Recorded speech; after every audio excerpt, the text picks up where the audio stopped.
Hi കൂട്ടുകാരെ, പുതിയൊരു വീഡിയോയിലേക്ക് എല്ലാവർക്കും സ്വാഗതം. അങ്ങനെ നിധി പറയാണ് എന്തോ ഒരു പ്രശ്നം ഉണ്ടായിരിക്കണം, അമ്മ ഇപ്പോൾ വിളിക്കണ്ട, എന്താ അതാണ് പ്രണവ് ഇങ്ങനെ ചൂടാവുന്നതെന്നൊക്കെ പറയണം കേട്ടോ. അങ്ങനെ പ്രണവ് തൻ്റെ റൂമിലോട്ട് കയറി വരുന്നുണ്ടെന്ന് മനസ്സിലാക്കിയ ശിവാനി തൻ്റെ അമ്മ രേണുകയോട് ഇങ്ങനെ സംസാരിക്കുന്നത് പോലെ അഭിനയിക്കുകയാണ് കേട്ടോ. അമ്മേ, ഞാനിവിടെ നിൽക്കുന്നത് പ്രണവിനെ എന്നെ ഇഷ്ടമൊന്നുമില്ല. പ്രണവ് ഇപ്പോഴും അവൻ്റെ കുടുംബത്തിന് വേണ്ടി മരിക്കുകയാണ്. അവനെ ഏട്ടൻ ഏട്ടത്തി അതുപോലെ തന്നെ അവൻ്റെ അമ്മ അങ്ങനെയുള്ളവരൊക്കെയാണ്. ഞാൻ ചെയ്ത തെറ്റുകളാണ് അവന് ഏറ്റവും വലിയ പൊറുക്കാൻ പറ്റാത്ത തെറ്റ്, അതെനിക്കറിയാം. പക്ഷെ അവനിവിടെ ഒറ്റപ്പെട്ടുകൊണ്ടിരിക്കുകയാണ്, അവനെല്ലാവരും വഞ്ചിക്കുകയാണ്. അപ്പോൾ ഇതൊക്കെ പ്രണവ് കേൾക്കുന്നുണ്ടെന്ന് മനസ്സിലാക്കി തന്നെയാണ് കേട്ടോ ശിവാനി പറയുന്നത്. എന്നിട്ട് പറയണ അവനെല്ലാവരും വഞ്ചിക്കുകയാണ്, ഓരോ ദിവസവും പ്രണവിനെ ഓരോരുത്തരും പറ്റിച്ചും കൊണ്ടിരിക്കുകയാണ്.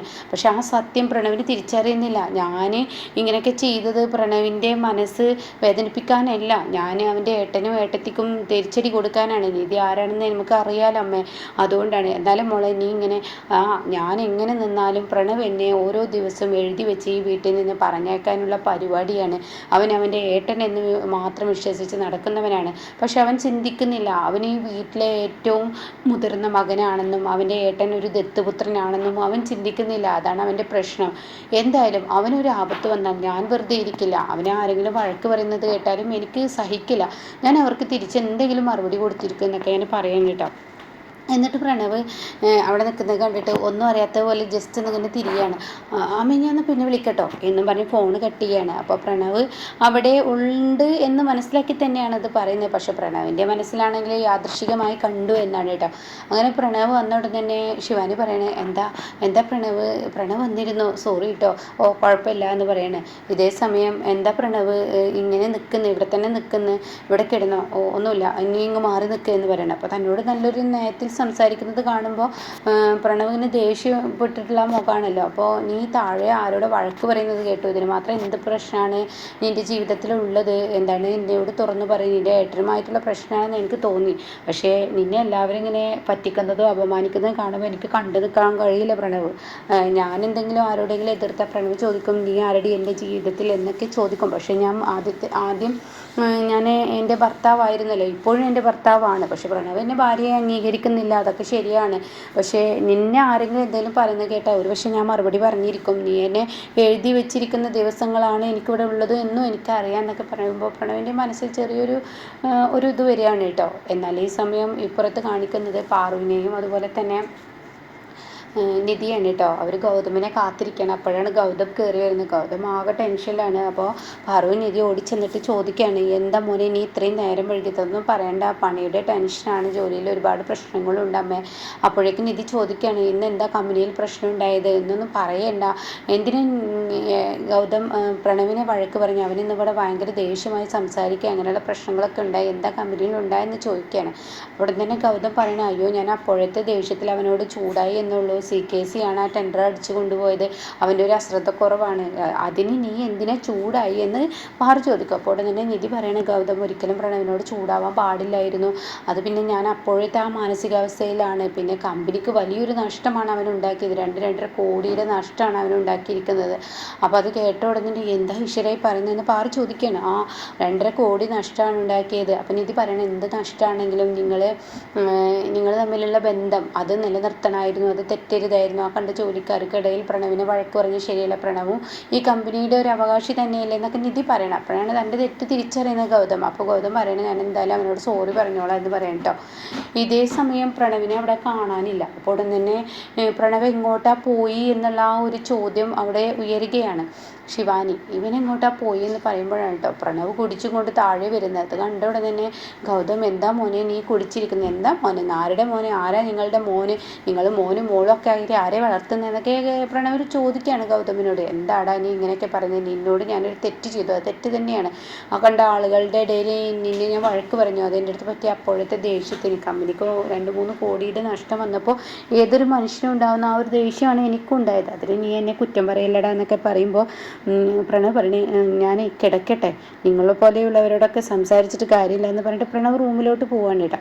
അപ്പോൾ ശിവാനി ആണെങ്കിലോ, അയ്യോ എൻ്റെ പ്രണവ് എന്താ ഇങ്ങനെ കുടിച്ചും കൊണ്ട് വന്നിരിക്കുന്നത്, എന്താ പ്രണവിന് പറ്റിയത്, പ്രണവേ എന്തിനാ കുടിക്കുന്നത്, ഈശ്വര നീ ഇങ്ങനെ കുടിക്കുന്നത് കാണുമ്പോൾ എനിക്കാണ് സങ്കടം, കുടിച്ച് കുടിച്ച് അവനവൻ്റെ ശരീരത്തിനാണ് എന്തെങ്കിലും സംഭവിക്കുക, എന്തിനാ വെറുതെ ഇങ്ങനെ കുടിക്കുന്നത്, പിന്നെ എൻ്റെ ടെൻഷൻ മറക്കാൻ ഞാൻ കുടിക്കില്ലാതെ എന്താ ചെയ്യേണ്ടത് ശിവാനി. അത് കേട്ടോടെ തന്നെ തന്നോട് നല്ല സൗമ്യമായി സംസാരിക്കുന്നത് കാണുമ്പോൾ ശിവാനിയുടെ മനസ്സിൽ ഡബിൾ ലോഡ് പൊട്ടുകയാണ് കേട്ടോ. അങ്ങനെ ഈ സമയം പ്രണവിനോട് ചോദിക്കുകയാണ്, എന്താ പ്രണവ്, എന്താ അതിന് മാത്രം കുടിക്കാൻ മാത്രം ടെൻഷൻ ഉണ്ടായത്, ആരോടെങ്കിലും മനസ്സ് പങ്കുവെച്ച് കഴിഞ്ഞാൽ തീർച്ചയായും ഈ ടെൻഷൻ അങ്ങ് കുറയും. അപ്പോൾ അത് കേട്ടോടെ തന്നെ പ്രണവ് പറയണേ, എനിക്ക് പറയണം, എനിക്ക് ആരോടെങ്കിലും വിളിച്ച് പറയണം, എന്നെ എല്ലാവരും ചതിച്ചുകൊണ്ടിരിക്കുകയാണെന്ന് എനിക്ക് പറയണം, ഞാനൊന്ന് കിടക്കട്ടെ വാ ശിവാനി എന്ന് പറഞ്ഞിട്ട് പ്രണവ് ശിവാനിയെ ബെഡിനടിയിലോട്ട് വിളിക്കുകയാണ് കേട്ടോ. അപ്പോൾ ശിവാനിക്ക് വലിയ സന്തോഷമാണ്. എന്ന് കിടന്നതും പ്രണവ് അങ്ങ് കണ്ണടക്കുക. അപ്പോഴേക്കും ഉടൻ തന്നെ ശിവാനി പറയാണ്, ഇവൻ എന്തോ പറയാൻ ഒരുങ്ങിയതാണല്ലോ, എന്തായിരിക്കും അവിടെ ഉണ്ടായിട്ടുണ്ടാവും, അതൊന്നും അറിയാൻ എനിക്ക് തിടുക്കമുണ്ട് എന്നൊക്കെ പറഞ്ഞിട്ട് ശിവാനി വീണ്ടും വീണ്ടും ചോദിക്കുകയാണ്. ഉടൻ തന്നെ പ്രണവ് പറയണേ, ഞാനേ ഇന്ന് കമ്പനിയിൽ പോയപ്പോൾ എൻ്റെ ഏട്ടൻ എന്ന് പറയുന്ന അവനുണ്ടല്ലോ, അയാൾ എന്നെ ആളുകൾക്ക് മുന്നിൽ അങ്ങ് വഴക്ക് പറഞ്ഞു, എന്നെ ഒന്നുമല്ലാതാക്കി തീർത്തു. ഈ പ്രണവ് ചെയ്യുന്നത് എല്ലാവർക്കും തെറ്റാണ്, എന്നാൽ പ്രണവിൻ്റെ തെറ്റും ശരിയും എന്തെന്ന് മനസ്സിലാക്കാനോ പ്രണവിൻ്റെ മനസ്സ് മനസ്സിലാക്കാനോ ആരും തന്നെയില്ല. എൻ്റെ മാനസികാവസ്ഥ ആരെങ്കിലും ഒന്ന് തിരിച്ചറിയാമെങ്കിലും ആണെങ്കിൽ എനിക്ക് ഇത്ര വിഷമം ഉണ്ടായിരുന്നില്ല എന്നൊക്കെ പറയുന്നുണ്ട് കേട്ടോ. അപ്പോൾ ശിവാനിയാണെങ്കിലും ഇതായിരുന്നില്ലേ ഇവൻ്റെ പ്രശ്നം, ഈശ്വര രക്ഷപ്പെട്ടു, ഇനി ഇതിൻ്റെ മുകളിൽ അങ്ങ് പിടിച്ചു കയറാം എന്നിങ്ങനെ ശിവാനി സ്വയം ചിന്തിക്കുകയാണ്.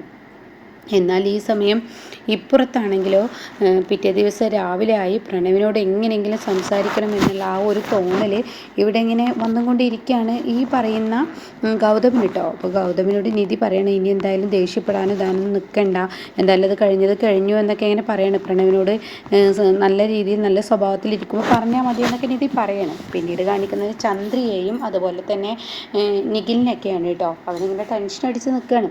അപ്പോൾ ആ സമയം ചന്ദ്രയും അശോകനും അങ്ങോട്ടേക്ക് കയറി വരണം, എന്താടാ നിനക്ക് പറ്റിയത്, നീ എന്താടാ ഒരുമാതിരി ടെൻഷൻ അടിച്ച് നിൽക്കുന്നത്, ഒന്നുമില്ല അമ്മാവ എന്ന് പറയണത്, എന്തായാലും നീ പറയടാ എന്ന് പറയണം അശോകൻ.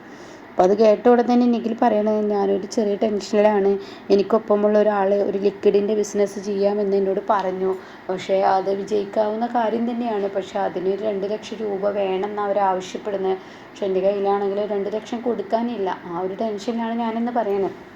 അപ്പോൾ അത് കേട്ട ഉടൻ തന്നെ ഇവിടെ അശോകൻ പറയണ, ഓ അതപ്പോൾ നിൻ്റെ വലിയ ടെൻഷൻ, നിനക്കിപ്പോൾ ആ ബിസിനസ് തുടങ്ങാം. അപ്പോഴേക്കും ഉടൻ തന്നെ ചന്ദ്രി പറയണം, ഒന്നും മിണ്ടാതിരുന്ന ഏട്ടാ, വെറുതെ ആവശ്യമില്ലാതെ പ്രതീക്ഷകൾ നൽകണ്ട, ഇവിടുന്ന് 2 ലക്ഷം ഉണ്ടാക്കാനാണ്. അപ്പോൾ അത് കേട്ട ഉടൻ തന്നെ, ഓ അതൊക്കെ ഉണ്ടാക്കി തരാം, രേണുക നീ ഇവിടെ വന്നേന്ന് പറയണം. അപ്പോൾ രേണുക ചോദിക്കുകയാണ്, എന്തിനാണ് ഞങ്ങൾ എന്നെ വിളിച്ചത്, എടി നമ്മുടെ നിഖിലില്ലേ, നിഖിലിന് ഒരു ബിസിനസ് തുടങ്ങണം, അവൻ മെച്ചപ്പെട്ടാൽ നമുക്ക് തന്നെയാണ് ലാഭം, അപ്പോൾ അതുകൊണ്ട് നിൻ്റെ കഴുത്തിൽ കിടക്കുന്ന ആ കെട്ടുതാലി ഇവരാണ്ട് അഴിച്ചു കൊടുത്തേക്ക്. എന്തെന്നാ എന്ന് ചോദിക്കുകയാണ്. ഇവനൊരു ബിസിനസ് തുടങ്ങണം, അതിന് 2 ലക്ഷം രൂപ വേണം. അപ്പോഴേക്കും രേണുകൊക്കെ അങ്ങ് ദേഷ്യം പിടിക്കുകയാണ്. അത് കേട്ട ചന്ദ്രയും നിഖിൽ പറയണേ, എന്തിനാ അമ്മാവ ഇങ്ങനെയൊക്കെ സംസാരിക്കുന്നത്, എനിക്ക് പണം വേണ്ട, എനിക്ക് ഒരിക്കലും പണം വേണ്ട, ഞാൻ വേറെ എന്തെങ്കിലും വഴി കണ്ടെത്തിക്കോളാം എന്നൊക്കെ പറയുമ്പോൾ അശോകൻ പറയണേ, നീ മിണ്ടാതിരിക്കുക എന്നൊക്കെ ചന്ദ്രയോടും പറയണം. അപ്പോൾ ഉടൻ തന്നെ രേണുക പറയണേ, എൻ്റെ കെട്ടുതാലി വിറ്റിട്ട് വേണടി നിൻ്റെ മകനെ ജീവിക്കാൻ, ഇക്കണ്ട കാലം എൻ്റെ ഭർത്താവിൻ്റെ ആ ഒരു ഇതും ഒക്കെ തിന്നും പിടിച്ചും നീയും നിൻ്റെ മകനും ഇവിടെ ജീവിച്ചിട്ട് ഇനി എൻ്റെ കെട്ടുതാലും കൂടി നിനക്ക് വിറ്റിട്ട് വേണോടി ജീവിക്കാൻ എന്നൊക്കെ ഇങ്ങനെ ചന്ദ്രയോട് ചോദിക്കുകയാണ്. അപ്പോൾ ചന്ദ്ര പറയണേ, ഞാൻ ചോദിച്ചില്ലല്ലോ, ഏട്ടൻ പറഞ്ഞതല്ലേ, ഏട്ടനെ വെച്ച് കുറേ ആയല്ലോ ഇവിടെ മുതലെടുപ്പ് നടത്തുന്നു, ഇനിയും നീയും നിൻ്റെ മകളും നിൻ്റെ മകനും ഇനിയും നിർത്തുന്നില്ല, എൻ്റെ മകളുടെ ജീവിതം തകർക്കാൻ നിൻ്റെ മകൾ പരിശ്രമിച്ചും കൊണ്ടിരിക്കുകയാണല്ലോ, അതിപ്പോൾ ഞങ്ങൾ കണ്ടുകൊണ്ടിരിക്കുകയാണല്ലോ, അതുകൊണ്ട് ഒരു കാര്യം ഞാൻ പറയട്ടെ, ഇനി മേലാൽ നിങ്ങൾ ഇങ്ങനെയുള്ള പ്രവൃത്തികൾ ചെയ്താൽ ഞാൻ എന്താ പറയുന്ന അറിയില്ല, നിൻ്റെ ഭർത്താവിനെ കൊന്നതുപോലെ എൻ്റെ ഭർത്താവിനെയും എന്നെയും കൊല്ലാനുള്ള പരിപാടിയാണോ എന്നൊക്കെ ചോദിച്ച് സംസാരിക്കുമ്പോൾ ചന്ദ്രയ്ക്ക് ദേഷ്യം പിടിക്കാനെ. ചന്ദ്ര പറയണം, ഒന്നും നിർത്തുന്നുണ്ടോ, ഇങ്ങനെ അസഭ്യമായ വാക്കുകൾ നിങ്ങൾ വിളിച്ചു പറയല്ലേ, അത് മനസ്സിനെ വേദനയുണ്ടാക്കും, അപ്പം നീ എൻ്റെ ഭർത്താവിനെ കൊണ്ട് എൻ്റെ കെട്ടുതാലി ചോദിപ്പിച്ചതിന് നിനക്കൊരു വേദനയില്ലേ എന്ന് ചോദിക്കുകയാണ്. അപ്പോൾ ഈ സമയം ഞാൻ ചോദിച്ചതല്ലേ, ഏട്ടനായിട്ട് പറഞ്ഞതല്ലേ, ഏട്ടനായിട്ട് പറയാമെന്ന് പറഞ്ഞിട്ട് നീ നിൻ്റെ മകളും പല നാടകങ്ങളും ഇവിടെ നടത്തിയിട്ടുണ്ടെന്ന് പറയുമ്പോഴേക്കും ചന്ദ്രയ്ക്ക് ഭയങ്കര ടെൻഷൻ ആവുകയാണ് കേട്ടോ. അപ്പോഴേക്കും രേണുക അവിടെ നിന്ന് പോവുകയാണ്. എന്നാൽ ഈ സമയം ചന്ദ്രയുടെ കൈയൊക്കെ ഇങ്ങനെ വിറയൽ തുടങ്ങുകയാണ്, ബോധം പോകുന്ന ആ അവസ്ഥയിലോട്ട് പോകണം. അത് നിഖിൽ കാണണം. അപ്പോഴേക്കും ബോധം കേട്ട് താഴോട്ട് വീഴുകയാണ് കേട്ടോ. ഇങ്ങനെയൊക്കെയുള്ളൊരു എപ്പിസോഡാണ് ഇനി വരാനിരിക്കുന്നത്.